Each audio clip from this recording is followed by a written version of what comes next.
Motor wisatawan air terjun 7 bidadari terbakar. Sebelumnya kami titipkan di tempat parkir khusus wisata tersebut dengan membayar Rp20.000 per unit.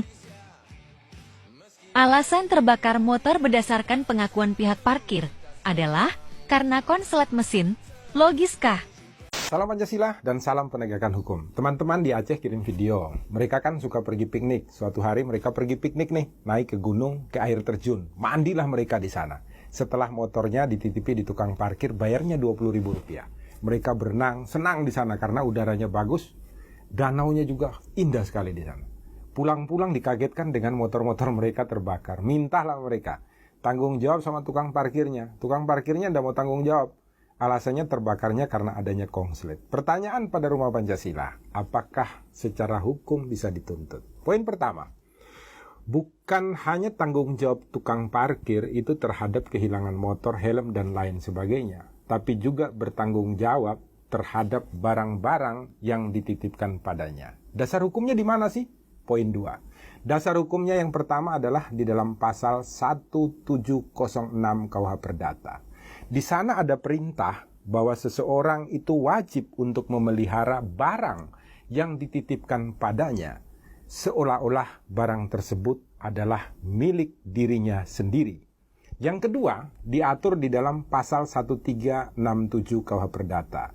Di sana dikatakan dengan jelas bahwa seseorang bertanggung jawab terhadap kerugian yang bukan hanya disebabkan oleh dirinya sendiri, tetapi juga disebabkan oleh orang-orang lain yang berada di bawah tanggung jawabnya, dan juga terhadap pengawasan barang-barang yang dititipkan kepadanya.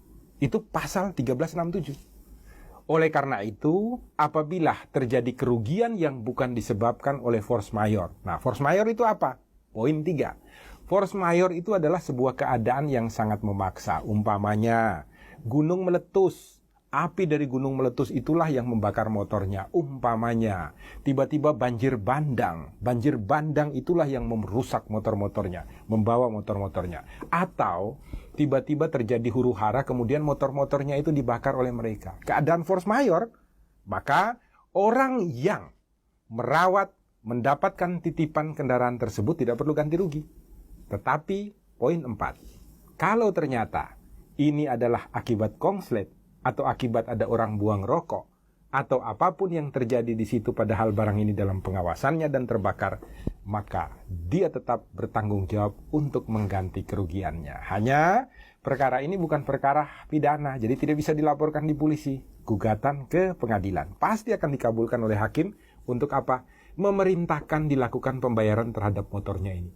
Gugatannya tidak lama. Kenapa tidak lama? Karena perkara ini adalah perkara sederhana. Nilai kerugiannya di bawah 500 juta.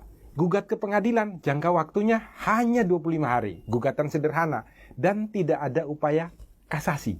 Yang ada hanya upaya banding 1 kali ke pengadilan tinggi. Itu pun divonis secara cepat. Maka dalam jangka waktu 2 bulan, Anda pasti sudah mendapatkan pengembalian ganti kerugian dari mereka yang memarkir kendaraannya ini. Makanya, kalau Anda punya masalah hukum, jangan lupa mampir dan bertanya di TikToknya Rumah Pancasila.